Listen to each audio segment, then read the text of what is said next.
Baik, Bapak Ibu semua, Assalamualaikum warahmatullahi wabarakatuh.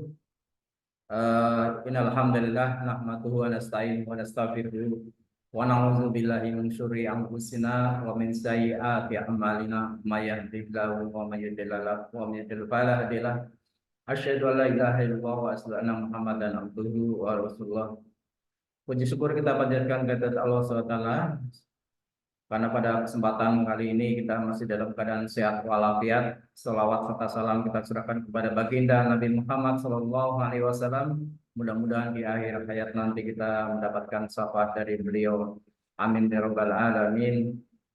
Bapak Ibu sekalian, perkenalkan pada kesempatan kali ini kami akan sharing terkait dengan pengertian konsep akidah Islam. Dalam hal ini, perkenalkan kami dari Fakultas Ekonomi Syariah Stedi Global Mulia Cikarang. Nama saya Hartoyo. Baik Bapak Ibu sekalian, yang mana kita ketahui terkait dengan konsep akidah Islam, maka dalam kesempatan ini kami akan membawakan pengertian akidah Islam. Yang kedua tentang ruang lingkup pembahasan akidah. Yang ketiga sumber akidah Islam. Dan yang keempat hubungan akidah dengan amal dan ilmu. Kemudian yang kelima klasifikasi manusia, mukmin, kafir, munafik, dan musyrik. Untuk pengertian akidah Islam, definisi akidah secara bahasa atau etimologi, akidah diambil dari kata al-aqdu yang berarti asyadu atau pengikat, Arababtu atau ikatan, alisaku berarti mengikat, asabut menetapkan, alikam penguatan. Akidah juga bermakna ilmu yang mengajarkan manusia mengenai kepercayaan yang pasti wajib dimiliki oleh setiap orang di dunia. Al-Quran mengajarkan akidah tauhid kepada kita, yaitu menanamkan keyakinan terhadap Allah SWT yang satu, yang tidak pernah tidur dan tidak pernah beranak pinak. Percaya kepada Allah SWT adalah salah satu butir rukun iman yang pertama. Orang yang tidak percaya kepada rukun iman tersebut sebagai orang yang kafir.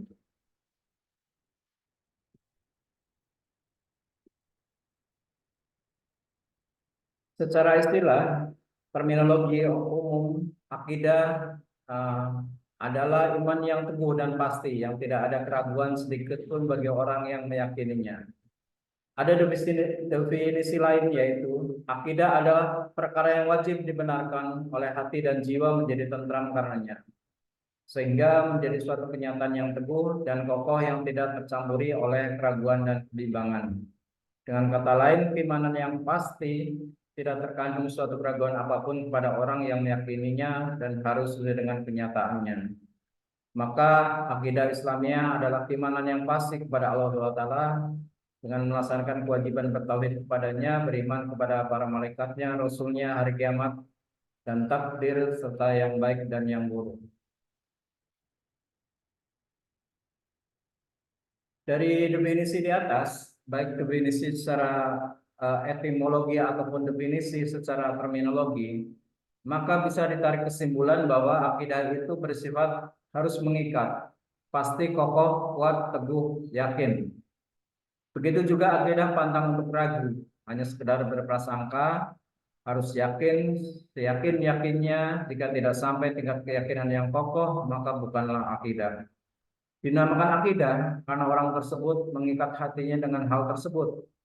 Maka sudah selayaknya orang muslim untuk mempelajari mana akidah yang sahih dan mana yang batil.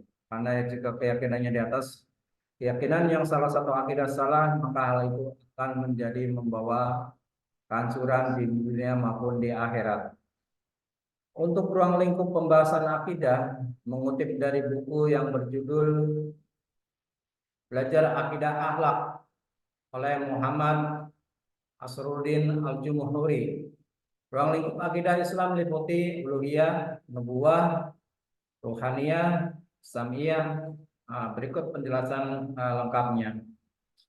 Untuk uluhiyah atau ilahiyat, ilahiyat yaitu pembahasan hal-hal yang berkaitan dengan urusan ketuhanan, khususnya membahas Allah SWT. Kemudian untuk nubuwah atau nubuat, yaitu pembahasan hal-hal yang berkaitan dengan utusan Allah atau Nabi dan Rasul Allah. Kemudian rohaniyat atau rohaniyat yaitu pembahasan tentang hal-hal yang berkaitan dengan makhluk gaib, misalnya malaikat, setan, dan jin. Sedangkan samiyat yaitu pembahasan tentang hal-hal yang berkaitan dengan dunia gaib, misalnya surga, neraka, kuburan, dan lain-lain.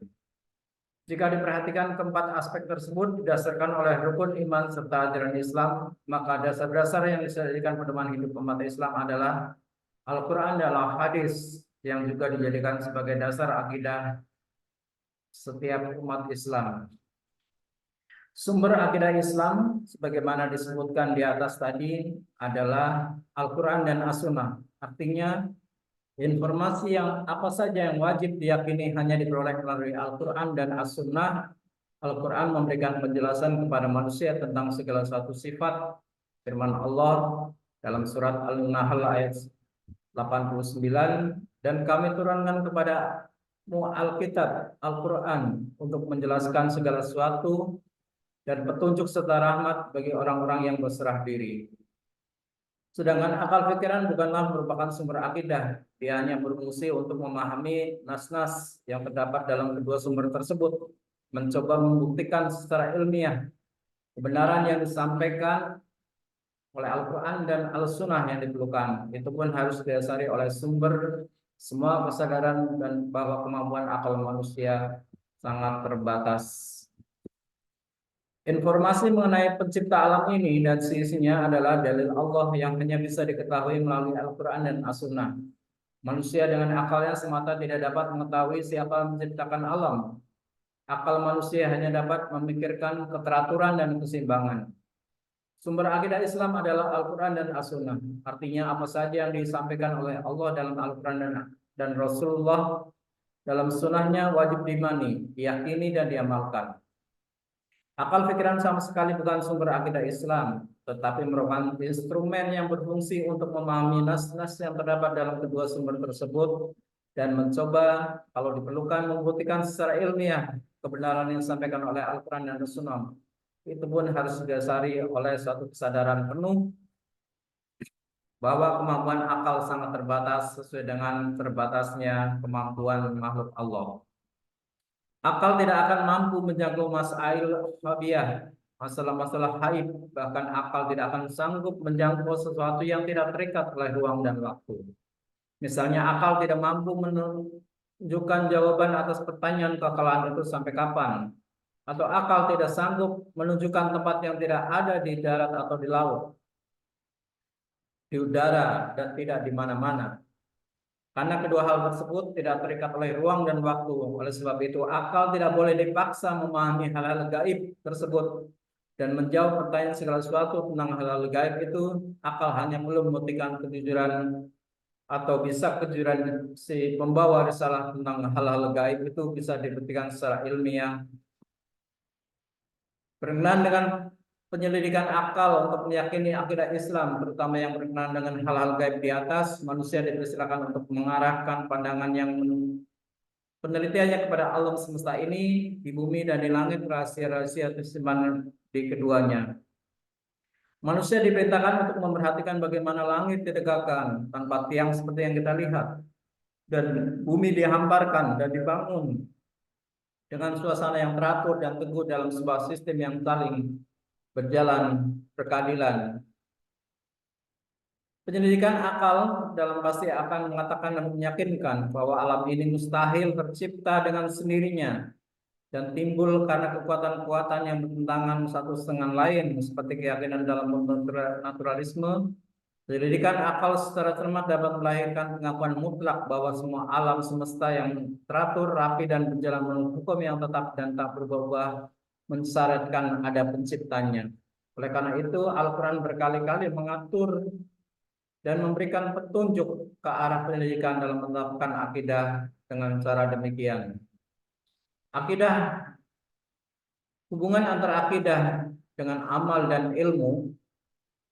Amal perbuatan yang dilakukan tidak berdasarkan akidah yang benar, maka amal itu tidak diterima oleh Allah SWT. Akidah yang batil akan menyebabkan semua perbuatan yang pernah diperbuat menjadi hangus. Hubungan akidah dan amal adalah bagaikan hubungan pohon dan buah. Dari itulah dalam banyak Al-Quran amal perbuatan selalu dikaitkan dengan keimanan. Akidah adalah tali penghubung antara ilmu dan iman. Karena itu ilmu tanpa iman bagaikan tanaman tak berbuah. Ilmu mengajak pada iman dan iman menganjurkan para pengikutnya mencari ilmu. Pengertian mukmin, di sini klasifikasi manusia antara mukmin, kafir, munafik, dan musyrik. Pengertian mukmin, definisi kata mukmin berasal dari bahasa Arab. Kata mukmin secara etimologi atau bahasa merupakan kalimat isim fa'il dari tafsiran atau morfologi perubahan kata amana, yu'minu, imanan, yang memiliki arti yang berarti mempercayai. Dalam literatur yang lebih jauh, yaitu menurut Imam Mansur mengungkapkan bahwa pada jauh masa sejarah dan peradaban Islam, kata mukmin merupakan isim fa'il dari kata amanah yang berarti membenarkan, lawan kata kadzdzaba yang berarti bohong, yaitu orang yang membenarkan ajaran yang dibawa Nabi Muhammad SAW. Sedangkan dalam pengertian secara terminologi atau istilah, menurut pakar bahasa Al-Qur'an Rakib Al-Syafani memberikan penjelasan bahwa kata mukmin berarti tasdik bil janan, wa qaulun bil lisan, wa amalun bil arkan. Dalam literatur lain disebutkan dengan tasdik bil qalbi, wa qaulun bil lisan, wa amalun bil jawari, yaitu membenarkan dalam hati, mengucapkan dengan perkataan, dan menjalankan dengan anggota badan. Pengertian kafir dan macam-macamnya. Kafir dalam bahasa Arab atau plural kufar secara harfiah berarti orang yang menyembunyikan atau mengingkari kebenaran. Sedangkan pengertian kafir menurut istilah adalah kebalikan dari iman, yaitu mengingkari ajaran yang dibawa Nabi Muhammad SAW yang telah sampai kepada kita dengan jalan yang yakin dan pasti. Jadi orang kafir adalah orang yang mengingkari ajaran Islam yang seharusnya diimani dan dijalankan. Adapun dalil yang berkaitan dengan orang kafir yakni surat Al-Baqarah ayat 6, yaitu sesungguhnya orang-orang kafir sama saja bagi mereka. Engkau Muhammad beri peringatan atau tidak, engkau beri peringatan, mereka tidak akan beriman. Sedangkan macam-macam kafir, yang pertama adalah kafir zami, yaitu orang kafir yang membayar jizah, upeti yang dipungut tiap tahun sebagai imbalan. Mulainya mereka tinggal di negeri kaum muslimin. Kafir seperti ini tidak boleh diganggu selama ia masih mentaati peraturan-peraturan yang dikenakan kepada mereka. Kafir muhad yang kedua, yaitu orang yang kafir yang telah menjadi kesepakatan antara mereka dan kaum muslimin untuk tidak berperang dalam kurun waktu yang telah disepakati. Dan kafir seperti ini tidak boleh diganggu sepanjang mereka menjalankan kesepakatan yang dibuat. Yang ketiga, kafir musta'man, yaitu orang kafir yang mendapat pinjaman keamanan atau jaminan keamanan dari kaum muslimin atau sebagai kaum muslimin. Kafir jenis ini juga tidak boleh diganggu sepanjang masih berada dalam jaminan keamanan. Dan yang keempat, kafir harbi, yaitu kafir yang secara tenang-tenangan atau sembunyi-sembunyi memusuhi Islam, melakukan kejahatan-kejahatan melawan Islam dan tindakan-tindakan lain yang patut dianggap penyerangan Islam. Pengertian munafik dan macam-macamnya. Munafik secara bahasa berasal dari kata nafika, yaitu salah satu lubang tempat keluarnya yarbu atau hewan jenis tikus dari sarangnya. Di mana jika ia dicari dari lubang yang satu maka dia akan keluar lubang yang lain. Dikatakan pula ia berasal dari kata nafak, yaitu lubang tempat tersembunyi. Nifak menurut syara yaitu menampakkan Islam dan kebaikan tetapi menyembunyikan kekufuran dan kejahatan. Adapun dalil mengenai munafik dalam Quran surat Al-Munafikun ayat 1, yaitu apabila orang-orang munafik datang kepadamu mereka berkata, kami mengakui bahwa sesungguhnya kamu benar-benar Rasul Allah dan Allah mengetahui bahwa sesungguhnya kamu benar-benar Rasulnya dan Allah mengetahui bahwa sesungguhnya orang-orang munafik itu benar-benar orang pendusta. Macam-macam munafik, yang pertama adalah nifak asgar, adalah nifak pada amal perbuatan, yaitu seseorang yang menampakkan amal solih di hadapan banyak orang, menyalahi hal itu secara diam-diam. Ibnu Rajab berkata, kesimpulannya, menafikan asgar adalah semua yang kembali kepada perbedaan seseorang ketika ia sedang berdiri dengan ketika ia sedang bersama orang lain, sebagaimana dikatakan oleh Imam Hasan Al-Basri dalam kitab Jamil Ulum wal Ahkam.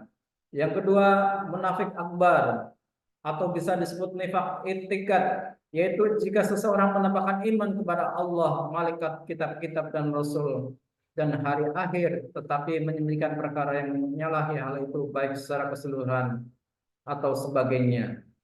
Pengertian musyrik dan jenis-jenis musyrik. Musyrik adalah orang yang mempersekutukan Allah, mengaku akan adanya Tuhan selain Allah atau menyamakan sesuatu dengan Allah. Dengan demikian orang musyrik di samping menyembah Allah, mengabdikan kepada Allah, juga mengabdikan diri kepada selain Allah. Jadi orang musyrik itu adalah mereka yang mempersekutukan Allah dalam baik dalam bentuk etika kepercayaan, ucapan maupun dalam bentuk amal perbuatan. Karena itu barang siapa yang menyembah selain Allah berarti ia meletakkan ibadah tidak pada tempatnya dan memberikan kepada yang tidak berhak, dan itu adalah kezaliman yang paling besar, sebagaimana dalam firman Allah SWT dalam Quran surat Al-Luqman ayat 13.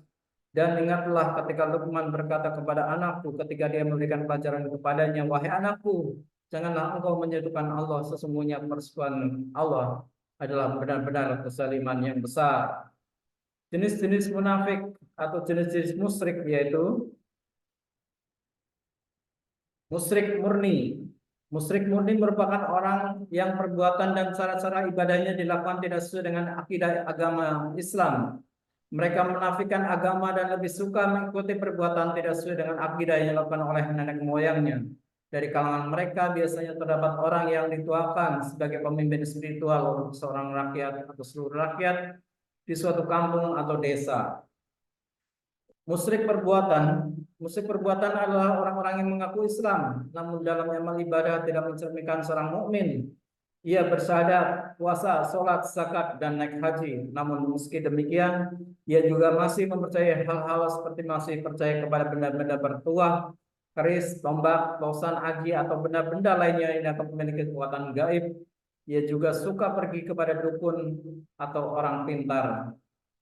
Musyrik memuja adalah orang Islam yang awam, yang masih pergi ke tempat-tempat keramat seperti di antara kuburan para wali, bukan untuk melakukan ziarah, mereka hanya ingin mendapatkan berkah. Mereka juga kebanyakan kurang paham mengenai akidah Islam, sehingga di samping percaya kepada Tuhan, mereka juga percaya kepada gua-gua, pohon, atau tempat lain yang menganggap keramat.